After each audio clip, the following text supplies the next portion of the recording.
मरुधरा की सबसे बड़ी पंचायत यानी राजस्थान विधानसभा में हुए जमकर हंगामे के बाद सियासी सरगर्मियां बढ़ गई है।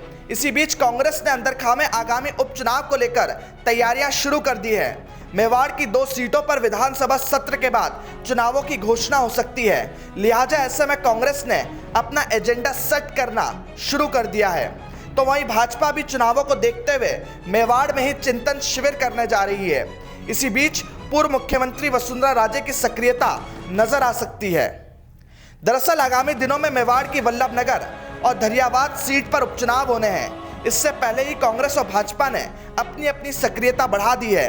गहलोत सरकार के मंत्री और उदयपुर के प्रभारी मंत्री प्रताप सिंह खाचरियावास ने एक बार फिर गुलाबचंद कटारिया के महाराणा प्रताप पर दिए गए विवादित बयान को उछालकर सियासत गरमा दी है। खाचरियावास ने यह तक कह दिया कि कटारिया को प्रताप नाम से ही चिढ़ है। नाराज मेरे से इसलिए है महाराज, मैं उदयपुर का प्रभारी हूं और मेरे से नाराज नहीं है। कटारिया साहब को तो जैसे ही प्रताप नाम सुनाई देता है वो बोलने लग जाते हैं खिलाफ। तो मेरी क्या गलती है? महाराणा प्रताप तो प्रातः स्मरणीय, मैं तो हाथ जोड़ता हूँ, हमारे सबके गौरव हैं। मैं तो सिर्फ प्रताप हूँ, वो तो महाराणा प्रताप के खिलाफ बोल गए तो मेरे प्रताप को कैसे छोड़ेंगे वो? इसलिए उनको प्रताप नाम से ही मुझे लगता है चिढ़ हो गई। वहीं विधानसभा में हुए हंगामे के बाद सदन को अनिश्चितकाल के लिए स्थगित करने के मामले में भी खाचरियावास ने भाजपा पर ही जमकर निशाना साधा। लेकिन बीजेपी का जो कल एक्ट था वो लोकतंत्र विरोधी था। भारतीय जनता पार्टी के नेताओं ने देश का अपमान किया, प्रदेश का अपमान किया, लोकतंत्र का अपमान किया। 4 घंटे तक सरकार के खिलाफ बोलते रहे। जब सरकार का मंत्री जवाब देने के लिए खड़ा हुआ तो चाहते हैं कि मंत्री को नहीं बोलने देंगे, तो उनकी शर्त पर विधानसभा नहीं चल सकती। ये तो लोकतंत्र का मंदिर है। अपनी शर्त पर और अपनी तरह से, अपनी स्टाइल से, अपनी दादागिरी से बीजेपी विधानसभा चलाना चाहे वो संभव नहीं है।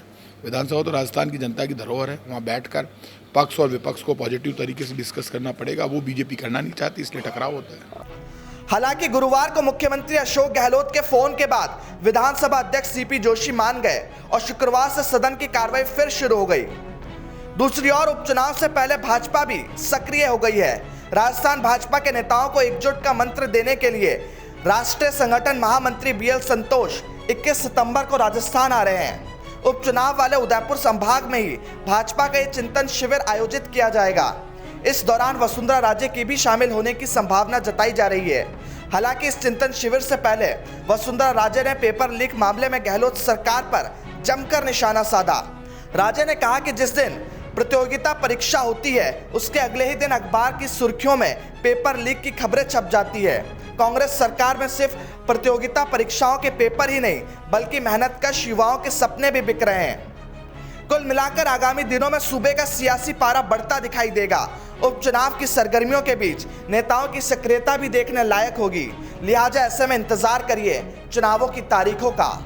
Bureau report, the fact India.